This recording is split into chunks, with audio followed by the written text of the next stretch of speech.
ببخشید من صحبت کردم. به خانم تبسم، اگر اجازه بدیم من یه سوالی ازتون بکنم. خواهش میخوام ببینم که ارزم به حضورتون، این بیزینس اصلا میتونیم توضیح بدیم که احتیاج به بازاریابی داره نداره، یا اصلا نسبتش با بازاریابی چی هستش؟ می‌کنم. این سوالی که همیشه از دوستان از ما میپرسن.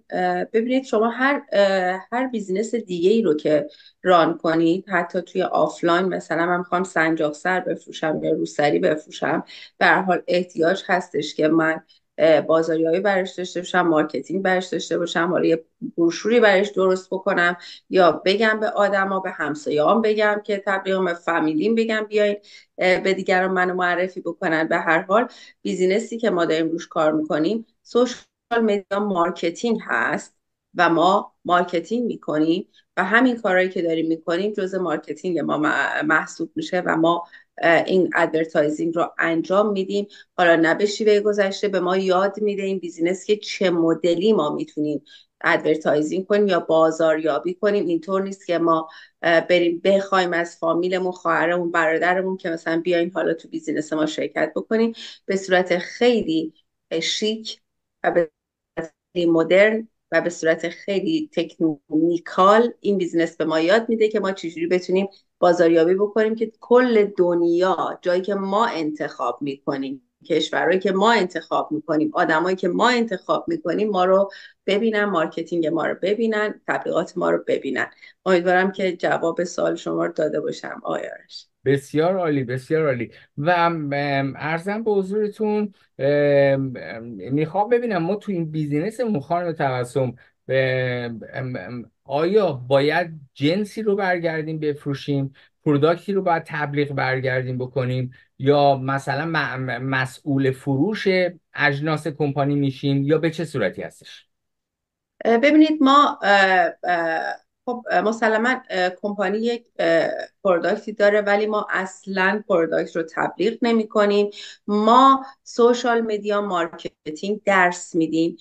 یک آموزشگاه سوشال مدیا هست که خودمون میایم درس میگیریم و بعد میشیم منتور، درسش میدیم و ما فقط مدرسه سوشال مدیا رو تبلیغ میکنیم و کار ما اینجا این هست: یاد دادن و آموزش فضا، استفاده از 7 پلتفرم فضای مجازی: پینترست، گوگل، اینستاگرام، تیک تاک، فیسبوک. ما اینو یاد میدیم.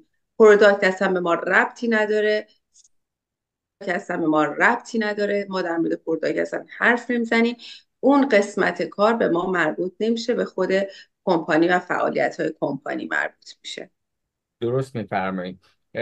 در عین حال یه سری دوستان هستن، دو بخش هستن: افرادی که میخوان سوشال مدیا مارکتینگ رو یاد بگیرن و بیان تحت لوای کمپانی ما کار برگردن بکنن، که خب وارد میشن و ویلکام شروع میکنن بیزینس رو انجام دادن. و یا این که بعضی از دوستان هستن که مثلا دارم میگم ریل استیت هستن، کمپانی خودشون رو دارن و دارن بیزنس خودشون رو اجرا میکنن، ولی دوست دارن که سوشال مدیا مارکتینگ رو برای بیزنس خودشون انجام بدن.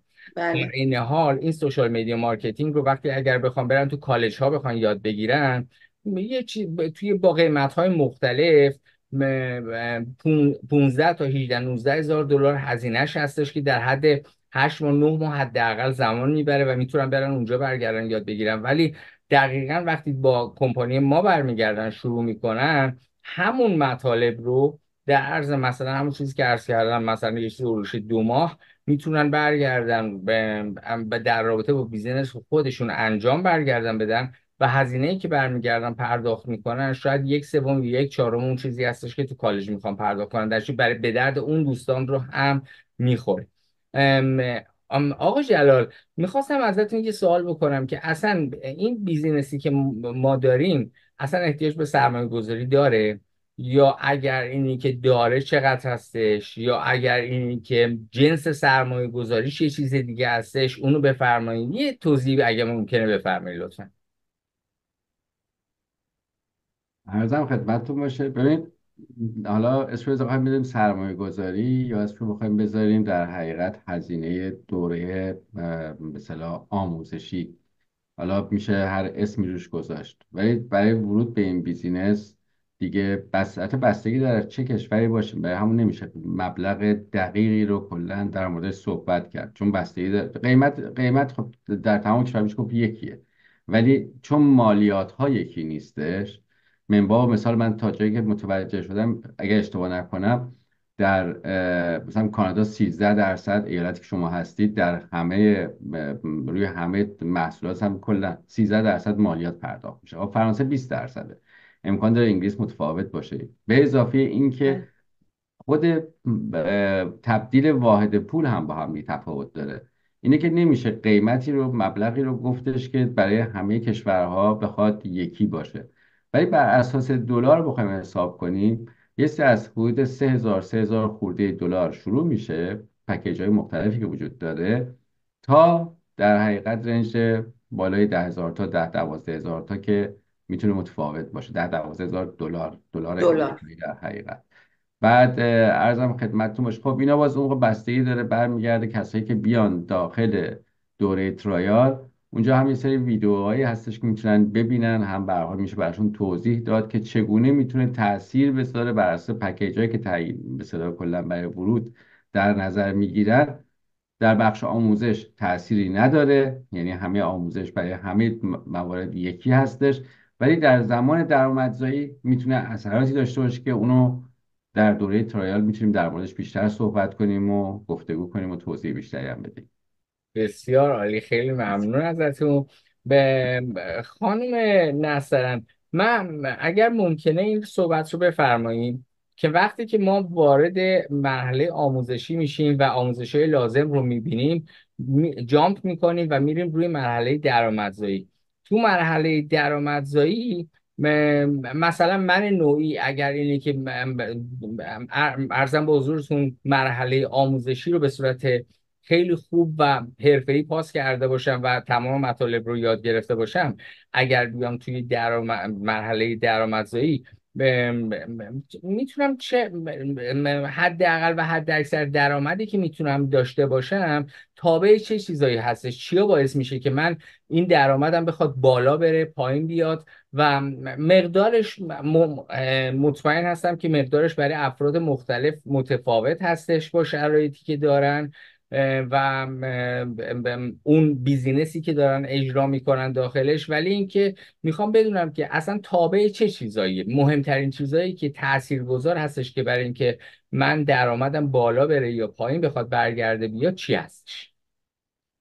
همونطوری که خودتونم گفتین، همه ما باید فعالیتمون رو داشته باشیم. یعنی ما آموزشمون هم که تموم شد، به مرحله درآمدزایی هم که رسیدیم، نمیتونیم بگیم خب من الان به درآمد رسیدم و دیگه نمیخوام فعالیت داشته باشم. نه، فعالیتمون به صورت فیزیکی نیست، ولی فعالیتمون به صورت همین آنلاینی که هستیم. بالاخره این دنیا دنیای خیلی نامحدودیه و هر روز داره تکنولوژی جدید میشه، هر روز داره آموزش ها بهش اضافه میشه و این آموزش هایی که ما شاید من 2 ماه پیش آموزش هامو تمام کردم، ولی خب هر روز به روز رسانی میشه و خیلی راحت من میتونم دوباره برگردم چیزهایی رو که جدید شده، به روز رسانی شده یاد بگیرم و دوباره در کنار درآمدم ازش استفاده کنم. و اینطوری نیست، یعنی به هم وصلن. اینطوری نیستش که ما بگیم آموزش تموم شد من الان به درآمد رسیدم و اوکی تموم دیگه. نه، ما به هم وصلیم و همینطور این آموزش تا هر وقتی که بخوایم، همونطور که قبلا هم گفتیم، کوچ و منتوری داریم که همیشه با همون هستن. همیشه حتی تو مرحله درآمدزایی هم شاید ما با یه جایی مشکل برخورد کنیم، خیلی راحت میتونیم بریم از کوچ و منتورمون بپرسیم، کمکمون کنن.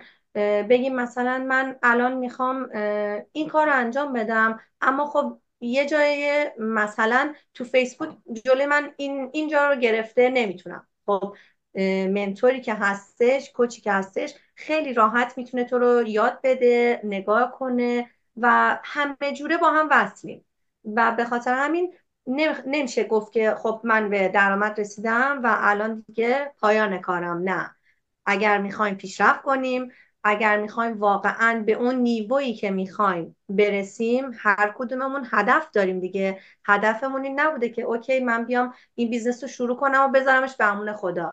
نه، باید قدم به قدم بری جلو، قدم به قدم به اون هدفی که میخوای برسی. امیدوارم بتونم یعنی پاسخ مستمر درست کار نداشت. کنی، هر روز کار کنی، منظورتون و اینه؟ دقیقا آهسته و پیوسته. یعنی دقیقا عالی. ما کم کار میکنی، اذیت نمیشی، خودتو خسته نمیکنی، اما این کار باید پیوسته باشه. یعنی نباید شما پیوسته. متشکرم. بذارینش ولش کنی، نه، همونطوری کم کم که قشنگ کارت آنلاینه دیگه، نیاز نداره که نمیخوای رو کولت باشه، هست سر جاشه و کار خودشو میکنه. بالاخره ما باید یه جایی دستی ببریم. دقیقا درست میفرمایید. خب بیزینس هایی که هستن یا آفلاینن یا آنلاین هستن، از یه دسته بندی که بخواد انجام بشه، بیزینس آفلاین این چیزایی بوده که تا امروز همه ماها برگشتیم انجام دادیم. مثلا من اگر بخوام برگردم یه اغذیه فروشی بخوام افتتاح برگردم بکنم، یا یه لباس فروشی بخوام برگردم افتتاح بکنم، میام چیکار میکنم؟ میام یک جای رو اجاره برمیگردم میکنم و اولین کاری که میکنم اونجایی که اجاره برمیگردم میکنم، برای خودم ویترین درست میکنم که مشتریایی که وارد مغازه من میشن، از اون با جذب اون ویترین وارد مغازه من بشن. در هر چقدر من ویترین خودم رو بهش بیشتر برسم، ارزم به حضورتون مدل های جدیدتری رو برگردم بذارم مطابق سلیقه مشتری ها بخواد برگرده باشه، در چه مشتری بیشتری رو میتونم جذب کنم. این تو قسمت آفلاینی که ما داشتیم انجام میدیم، دقیقا همین قضیه اتفاقی است که تو بیزینس ما برمیگرده میفته. ما هر کدوممون بیزنس اونر خودمون خواهیم شد و شروع میکنیم منیجر بیزینس خودمون خواهیم شد، شروع میکنیم اون رو تحت لوای کمپانی خودمون ارزم به حضورتون افتتاح کردن و اجرا کردن. و در اصل ویترینامون کجا هستش؟ صفحات سوشال مدیا هستش. و بله. در نتیجه ما هر روز باید به اینا رسیدگی کنیم تا اینا برگردن از اطلاعاتی که روز دنیا هستش بتونیم برگردیم داخلش استفاده کنیم که افراد از طریق همین صفحات متوجه این قضیه میشن که این بیزنس چقدر جدی هستش یا نیستش. دقیقا درست میفرمایید. آقای آبی، من یه سوال از حضورتون داشتم. به شما انگلیس تشریف دارین، درسته؟ بله بله. بله. من به عنوان شخصی که میام و وبسایت شما رو مشاهده میکنم، یا مثلا در صفحات اجتماعی شما میچرخم و میبینم که میتونم بهتون تراست بکنم، میخوام استارت کار باهاتون انجام بدم، میگم که آقای آبی به من بفرمایید که اولا من اگر اینی که بخوام با شما شروع به بیزینس برگردم بکنم یا وارد این بیزینس بشم از طریق شما، اولین کاری که باید بکنم چی هستش؟ درسته؟ فعلا من هیچ اطلاعاتی به شما ندادم. شما چه چیزایی از من لازم دارین؟ این یکی. و مورد دوم این که من استرالیا هستم و زمان تایم زومی که من دارم با تایم زوم شما خیلی فرق میکنه. درست؟ 7 بله. درصد ممکنه متفاوت باشه. شما میتونین این آموزش رو به من بدین، یا اینکه از گروهتون برای آموزش من استفاده میکنین، یا به چه ترتیبی منو ساپورت میکنین؟ میتونین بفرمایید لطفا؟ بله، ما اولین چیزی که از کسایی که علاقه‌مندن و کنجکاون میخوایم ایمیلشون و اسمشون. وقتی که ایمیلشون رو دریافت بکنیم، براشون یک سری ویدیوهای توجیهی براشون میفرستیم که فکر میکنم 70-80% از سوالاتشون رو پوشش بده. یعنی سوالایی هستن که همه مثل خودمون دیگه، وقتی که خواستیم وارد بشیم گفتیم خب این شرکت های نمیدونم اون هرمی نباشه، کلاهبرداری فلان نباشه، همه اینا رو پوشش میده که این قانون اروپا و آمریکا اصلا جلوی این مسائل میگیره. اصلا همچین چیزی امکان نداره. شما وقتی یه کار غیر قانونی بخوای بکنی، اصلا اجازه فعالیت در اینترنت رو ازت میگیرن و زندانی داره و جریمه‌های سنگین داره. یه سری ویدیوها هست که فکر میکنم اکثر ما مخصوصا ایرانیا سوالامون تقریبا مثل همه. نمیدونم حالا چه جوریه، ولی اکثر بچه‌هایی که با من در تماس هستن سوالاشون اکثرا مشابه همدیگه است و این ویدیوها اینا رو میتونه به هر حال تا حد زیادی این سوالاشون رو جواب بده. بعد که این اتفاق افتاد میمونه یه سری آموزش هاست که حالا به قول شما یه نفر از توی استرالیاست، یه نفر از آسیاست، زمان ها فرق میکنه، ولی ما چون یه تیمی هستیم که این تیم تشکیل شده از منتورایی که توی استرالیا توی کانادا هستن، یک جوری اینو مدیریتش میکنیم که بتونیم از تمام 24 ساعت شبانه روز استفاده کنیم برای آموزش دادن و کسایی که در نقطه های متفاوت این کره خاکی هستن میتونن استفاده بکنن از منتورا و مربیایی که مجرب هستن و میتونن بهشون کمک کنن در 24 ساعت. یعنی واقعا من خودم اینو تجربه کردم در زمانی که در حال آموزش هستم. هر موقع سوالی داشتم، هر موقع مشکلی پیش اومده، کافی هستش که یه پیام توی واتساپ یا توی فیسبوک به منتورامون میدادیم که اونا با همون سریع از طریق زوم یا تلفن یا هر مسائل، چیزهایی که مثل واتساپ هستش، زوم هست یا اینستاگرام، با همون در تماس هستن. همیشه ما میتونیم سوالامون رو از مشکلامون رو برطرف کنیم. در نتیجه هیچ مشکلی از نظر زمانی ما نداریم توی این آموزش. در خدمتتون هستم. نه خواهش میکنم. دقیقا درست میفرمایید. کسی که وارد من اولا خدمت دوستان بگم، بازم در پایین صفحات هر کدوم از ما ناممون و شماره تلفنمون خورده که در صورتی که اگر خواستین که اطلاعات بیشتری رو بخوایم برگردین از ما دریافت بکنین، میتونین ایمیل آدرستون و نامتون رو به شماره هایی که براتون گذاشتیم واتساپ برگردیم بکنیم و دوستان بقیه کار رو انجام میدن. یه سری ویدیوهایی براتون میفرستن که این ویدیوها به زبان انگلیسی هستش، از طرف کمپانی فرستاده میشه و اطلاعاتی رو راجع به بیزینس میده که به تبع هر روز براتون این ایمیل ها آپگرید میشه و فرستاده میشه. و اینکه هر کدوم از دوستان از طریق جیمیل خودشون برای شما لینک ویدیوهایی رو میفرستن که این ویدیوها به صورت فارسی هستش و توضیحاتی رو در رابطه با بیزینس که بسیار توضیحات کاملی هستش در رابطه با بیزینس بهتون داده میشه و سعی میکنیم که روشنگری بکنیم که شما بتونید راحت‌تر بتونید نتیجه گیری بکنید و وارد این بیزینس بشین یا نشید. قسمتی که فرمودین که مربوط به شرکت‌های هرمی دقیقاً درسته.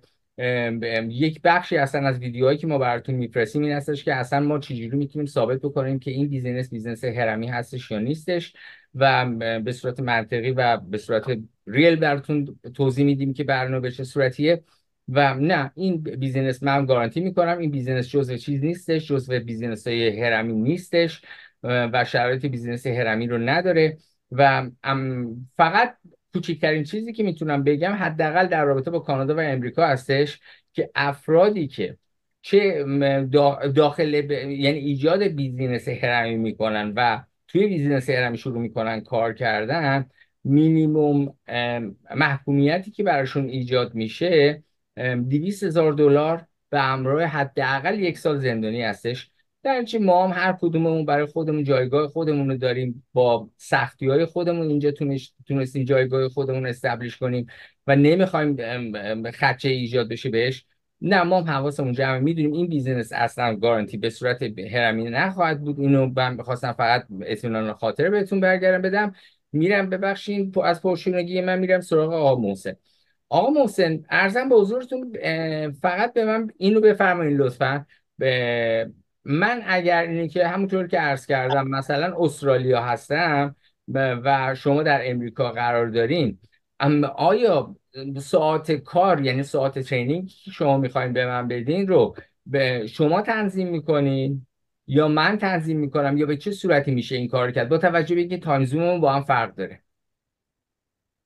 من فکر میکنم تجربه که خودم کردم و توضیح بدم خیلی پرسشا به پاسخ میرسه. اینکه من وقتی که وارد این بیزینس شدم از طریق جناب ناصری یه پیامی اومده بود و من کنجکاو شدم، پیگیری کردم و اینا، و وقتی که پاسخ دادم به پیامش و پیگیری که انجام دادم و خوشم اومد خواستم کارو شروع کنم، قسمت جالب داستان اینجا بودش که خود کمپانی وقتی متوجه شد که من تو امریکا هستم و جناب ناصری تو فرانسه هست و این اختلاف ساعتی که بوده و شاید مشکلاتی که تو این اختلاف ساعت بوده، به طور اتومات کمپانی برای من کوچ رو انتخاب کرد که زمانش با من یکی باشه. این خیلی برام جالب بود. اصلا من خیلی تعجب کردم که به طور اتومات یه مربی رو برام انتخاب کرد که من تو 24 ساعت بتونم ساعتم باش هماهنگ باشه و راحت‌تر باش در ارتباط باشم. و جدای از اینم ما تو این تیم با دوستای آشنا میشیم که ساعتشون رو به طور اتومات میتونه با ما هماهنگ باشه و در هر 24 ساعت اگه ما دوستایی که دارن تو سراسر دنیا کار میکنن میتونیم اونجا بهشون پاسخ بدیم یا حتی خودمون به پاسخ پرسش خودمون برسیم. و روی این حساب از این لحاظ از لحاظ زمانی هیچ محدودیتی تو این بیزینس وجود نخواهد داشت. خب خدا رو شکر، خدا رو شکر. من عرضم به حضورتون آخرین سوال رو از عباس آقا انجام بدم. عباس آقا ببینید، برای هر کدوم از ماها توی عرضم به حضورتون، حالا واتساپمون، به صورت ایمیلی، به صورت هر چیزی، ارتباطی که با افراد مختلف برقرار میشه، سوالات خاصی رو ممکنه از ما انجام بدن. مثلا مثل این قضیه‌ای که من واقعا داشتم، این قضیه رو که من به صورت قاچاقی مثلا اومدم اروپا، ویزام ندارم ولی میخوام تو بیزینس شما شرکت کنم، درست؟ یا اینکه مثلا من توی خاک کانادا هستم ولی ویزای توریستی دارم، درخواست اجازه کار دادم. یعنی چی؟ یعنی یعنی اجازه کار هنوز نگرفتم و میخوام تو بیزینس شما شروع به کار بکنم. آیا این افراد واجد شرایط هستن که تو بیزینس استارت بکنن؟ من یه مثال خیلی ساده بزنم. یعنی فارغ از دیجیتال مارکتینگ، شما حتی اگه بخواید یک فروشگاه، یک رستورانی هم بخواید در حال دایر کنید، باز بکنید، طبیعتا یه اتاق اصناف، یه اتاق بازرگانی در اون منطقه است که شما باید یه اپلیکیشن هایی باید پر بکنید، یه هزینه باید پرداخت بکنید که اگر واجد شرایط بوده باشید میتونید بیزنس رو چیکار کنید؟ ران کنید. خب طبیعتا در مورد دیجیتال مارکتینگ به این صورت هستش. شما زمانی که وارد کشوری هستی، غیر از کشور، حتی در کشوری که حالا اگر ایرانی باشه، در کشور خود ایران هم که باشه، شما باید لایسنس، تریدینگ لایسنس اونجا رو باید داشته باشید.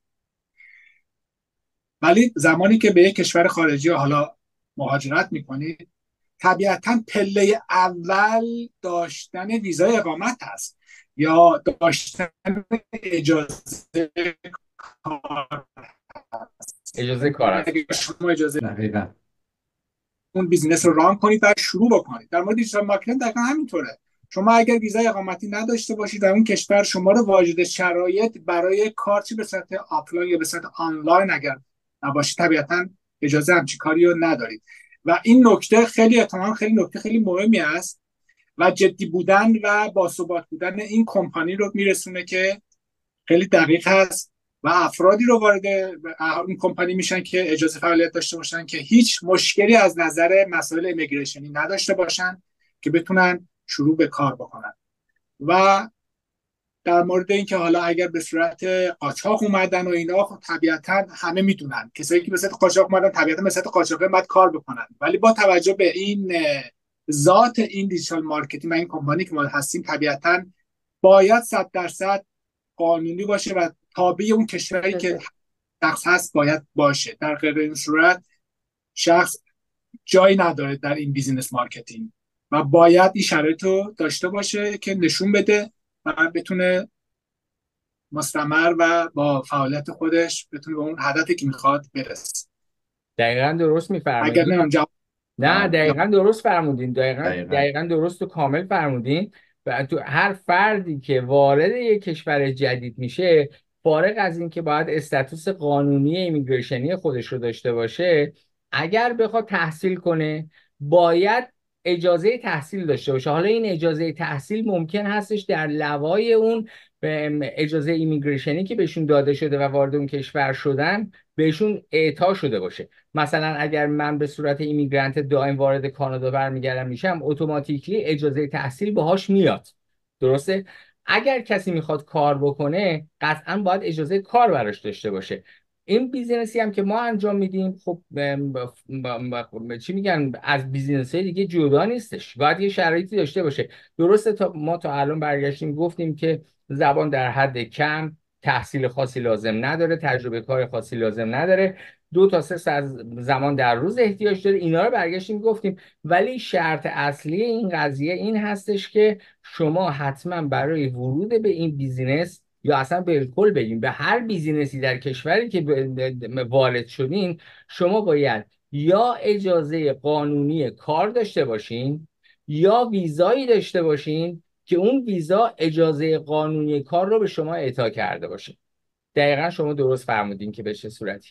ببخشید، خیلی ممنون از اینکه دوستان، هم دوستانی که بیننده هستن توجه کردن تا الان به این لایو ما، و خیلی ممنون از گروه بسیار عزیزمون که همه خلاصه جمع شدن اینجا و تونستیم اطلاعاتی رو بتونیم تحت اختیار دوستان قرار بدیم. من عرض دیگه ای ندارم. به عنوان اختتامیه بفرمایید، خواهش میکنم. خواهم توسط بفرمایید، خواهش میکنم. خیلی متشکرم، ممنونم که این وقت رو داشتیم و تونستیم حرف بزنیم. ممنونم که به ما گوش دادید. امیدوارم که یه جایی تو زندگی، نقطه بسته زندگی شما پیدا بشه که نخواهید بدو کنید، بخواید بیشتر تو زندگی لذت ببرید و به ما جوین بشید. تیم شگفت انگیز ما دوستانه در کنار شما خواهد بود. بفرمایید آقا جان.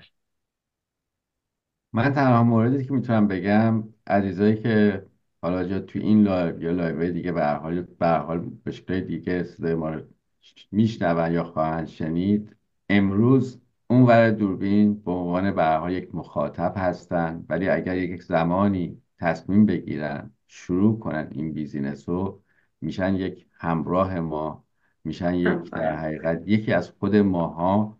و اون موقع ما نیاز هست که با تمام توان تلاش کنیم که اونا هم بتونن موفق بشن. و به خاطر اینکه اون زمان بتونیم یک چنین یعنی بستری رو بسازیم که دوستانه باشه، اینو فراموش نکنید که با تمام چی میگن با جان دل صادقانه همیشه تلاش کردیم که جوابها رو، اون چیزی که واقعیت هست و خدمت دوستان بدیم که 2 روز دیگه وقتی وارد این جمع میشن یک جمع واقعا دوست داشتنی داشته باشیم تا بتونیم با خیال راحت به سمت اون هدفهایی که داریم که از جمله از همه مهمتر داشتن یک درآمد خوب، یک زندگی ایدئال برای هر کدوم از خانواده اون هست، به اون حد برسیم. خیلی متشکرم. خانم نصر بفرمایید. منم خوشحالم از اینکه توی این تیم کلی رفیق دارم که رقیبم نیستن و در کنارشون هر روز چیزهای جدیدی یاد میگیرم که واقعا جای دیگه پیدا نکردم. خیلی ممنون از همه. خیلی متشکرم. آقای آبی بفرمایید.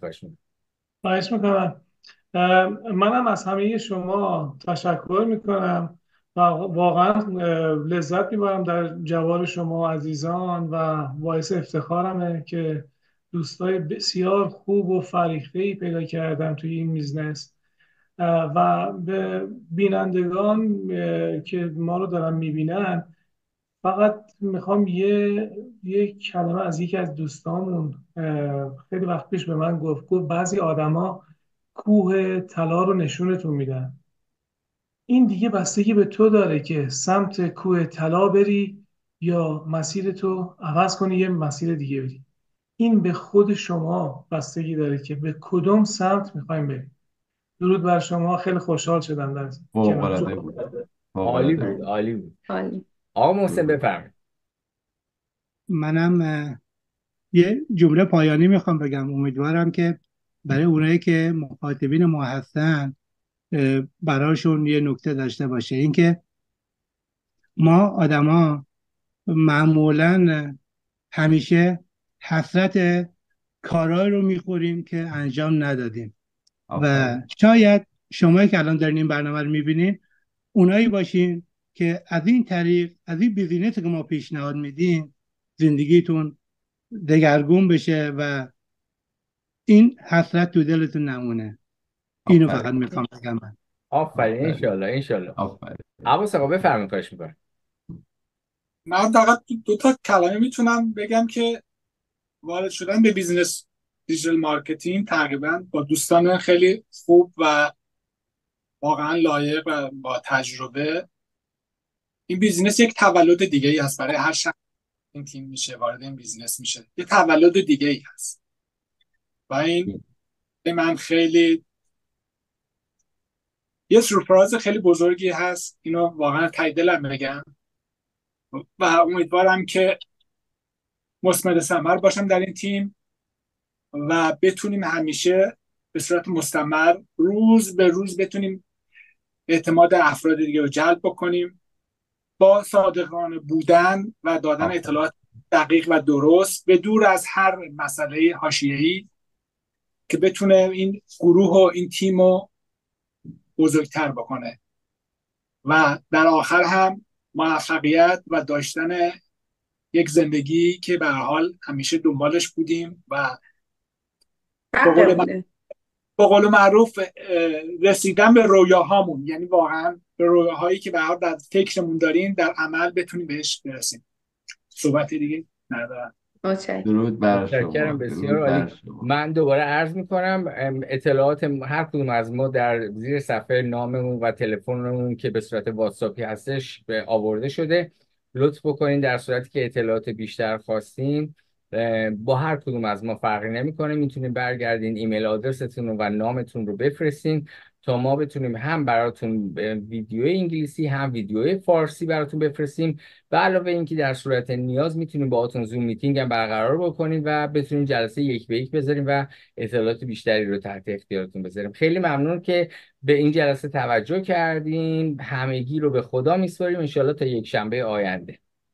به امید خدا. خدا نگهدار. برقرار باشید و بردوام. درود.